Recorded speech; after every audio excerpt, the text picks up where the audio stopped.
relationships are cooked in 2026. Like, there's always a bro in a friend group. It's like, bro, I met this girl yesterday, and I think I'm liking her or whatever. Then you find out this girl already has like 10 bodies. She's been around. She's always at parties and things like that. But she's a 10 out of 10.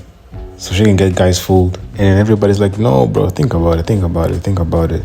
But then they're like, no, I can change her. You can make this up. There's always this limit where once a guy went too far, he can't really come back until he actually realizes it himself. And usually, they realize late. It's like that meme that says, the stat I found bro went after he dated a 5'4" light-skinned girl. Like, they can see all the red flags. Everybody can tell them. Everybody can warn them.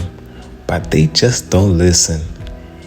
And this is just a recurring problem in our society today. And hey, this happens to girls too. Like, they just be calling every single guy that did them wrong dogs. And they're always like, oh, where all the real men at? Where all the nice men at? The good men at? Shit, so you're telling me there's this guy that actually gave you everything you wanted, probably, but you still went for the guy that doesn't give a shit about you, and then you're arguing and complaining about it. Like, you damn well know what to put yourself into. So long story short, it's good for everybody. And this shit is so funny because it doesn't matter how many people actually go through this shit. This shit is just recurrent. Like, people just don't seem to understand or want to change.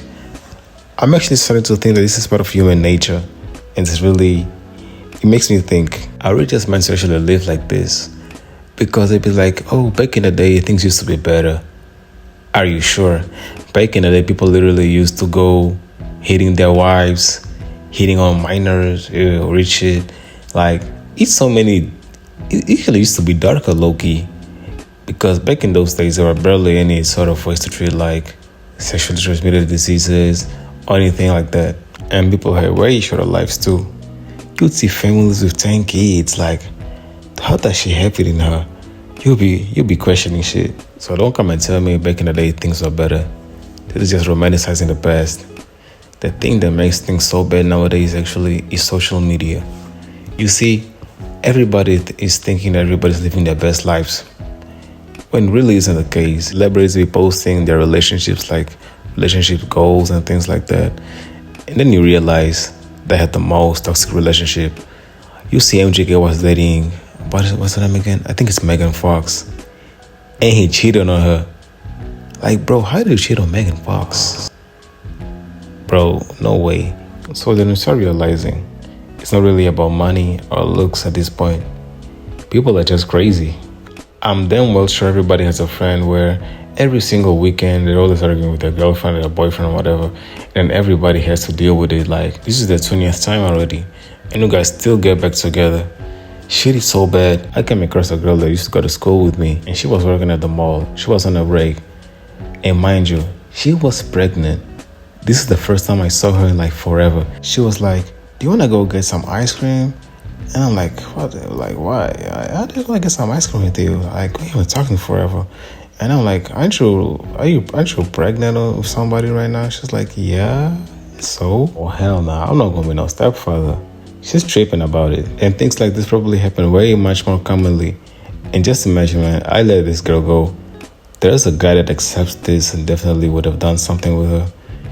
And then life just goes from there. And then, like, shit is so toxic. It's so funny. Like, it's so funny it's not real.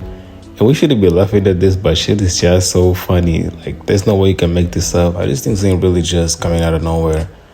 I genuinely believe that this toxicity comes from toxic households in general. Probably if the parents had an unstable relationship and the kids grow up seeing all this stuff, then they just end up taking in these behaviors and thinking this is normal, while it's really not. And then boom, they end up pregnant or whatever, having kids, and then their kids are gonna have to enjoy this shit as well, and the cycle just keeps repeating and repeating. It's so sad, but what can we really do to fix it? Because these are problems that actually been happening like forever in life, since like ages ago, and things just ain't getting better. So I think the best way to deal with this stuff is really just being more self-aware and generally trying to be good people, because I know some people that despite having come out of bad households, they turn out to be good people, not necessarily being toxic like or letting the toxicity reign their lives. But not everybody is like this. And I genuinely believe that maybe one day people can actually be better. In general, for our race, for our generation, because the good thing about our generation is like we're the only generation that are actually self-aware and honest about these problems, because the previous ones just ended up leaving them and nobody actually questions anything. So I think that maybe things will get better someday. But hey, some guys are just dating AI now, so I guess they won't have to deal with that. But anyway, I hope you enjoyed and liked the video. And please stay tuned for the next video. Leave a like and subscribe and stay well. Peace.